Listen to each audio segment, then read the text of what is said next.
अरुण गवळीनंतर आता मुलाची दहशत.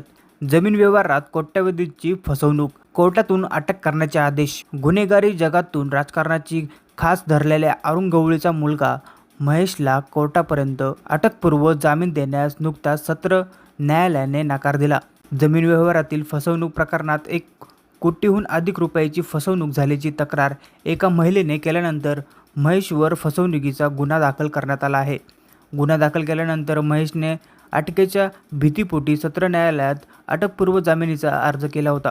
अतिरिक्त सत्र न्यायाधीश RS आराध्य यांनी महेशचा अटकपूर्व जामीन अर्ज फेटाळून अटकेपासून संरक्षण देण्यास नकार दिले. तक्रारदार आणि महेश यांच्यामध्ये थेट संबंधांचा कोणताही प्राथमिक पुरावा नसला तरी तपासात पोलिसांना सहकार्य न करणे हे अटकपूर्व जामीन फेटाळण्याचे मुख्य कारण असल्याचे निरीक्षणांनी आणले आहे. तसेच महेश हा चौकशीसाठी केवळ एकदाच पोलीस ठाण्यात गेला.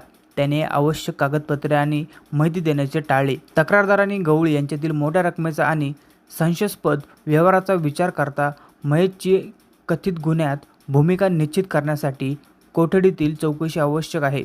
त्यामुळे याच कारणास्तव त्यांच्या अटकपूर्व जामीन फेटाळत असल्याचे न्यायालयाने नमूद केले. नैना देवळेकर यांच्या तक्रारीनुसार मोतीलाल ओसवाल कंपनीसाठी एजंट म्हणून काम करणाऱ्या भक्ती कांडरकरने दरमहा 10% व्याज देण्याचं आश्वासनही तिला गुंतवणूक योजनेला देऊ केला. आणखी एक आरोपीही अक्षय कांडरकर यांनी देवळकर यांना गुंतवणूक करण्यास सांगितले.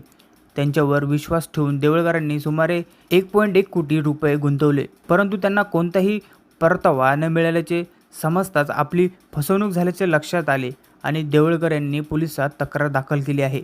यावर तुमचे मत आम्हाला कमेंटमध्ये नक्की व्यक्त करा. अशा नवीन बातम्या बघण्यासाठी आपल्या चॅनलला नक्की सबस्क्राईब करा.